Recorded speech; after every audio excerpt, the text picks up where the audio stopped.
Bwana Yesu asifiwe sana, ndugu zangu mahali popote mlipo. Natumaini amani ya Bwana iko pamoja na nyinyi, na ninaamini kwamba Bwana yu sehemu yako. Nafikiri kwenye ulipo, sijui hali yako, lakini kile nafahamu ni ya kwamba Mungu anakupenda. Jina la Mungu ananipenda zaidi. Inawezekana uko katika hali ngumu, inawezekana uko katika kwa kona kabisa, umefinywa na masiku, umefinywa na madeni, umefinywa na mume, umefinywa na mzee, umefinywa na watoto, umefinywa na marafiki, umefinywa na majirani, lakini halijalishi. Mahali umefika mwisho, hapo ndipo Mungu anaanzia. Na nikwambie mara tena, Mungu wetu hashindwi.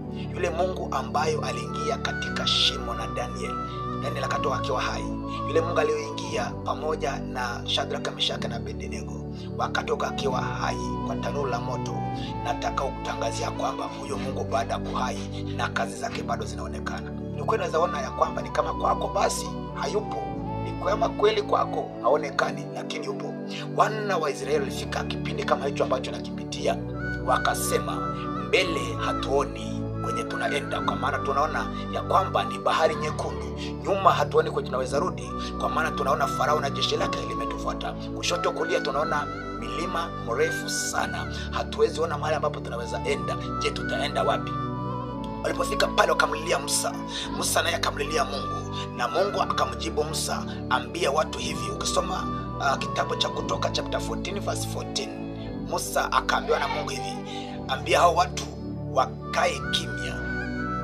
Bwana sifiwe sana. Ambia hao watu wakae kimya kabisa, waambie watulie, mimi nakuja. Acha nikwambie ndugu yangu, na wewe katika hali hiyo yako, Mungu anasema kaa kimya.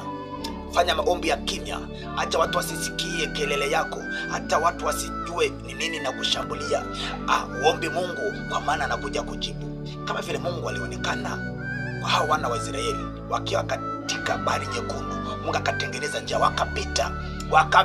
Mungu akatengeneza njia kwa bahari, akapata njia. Je, wewe si bahari kabisa iko mbele yako? Ni jambo limekutesa, ni jambo limekusumbua kwa muda, ni wachawi wanakutesa, ni kazi imekataa, ni ndoa imeyumba. Je, Bwana atakusaje kuja kurekebisha? Kaa kimya, uendelee kuwa mwaminifu.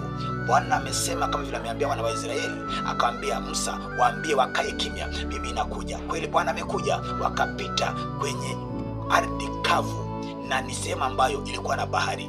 Bwana asifiwe sana. Hata kama kuna mambo amekutesa, hata kama kuna mambo amekusumbua, na kutakia Bwana akutendee mambo makubwa. Bwana akondoe katika hiyo shida, Bwana akuponye magonjwa, Bwana akuja kwa msaada kwako, kwa jina la Yesu Kristo. Umtumaini milele.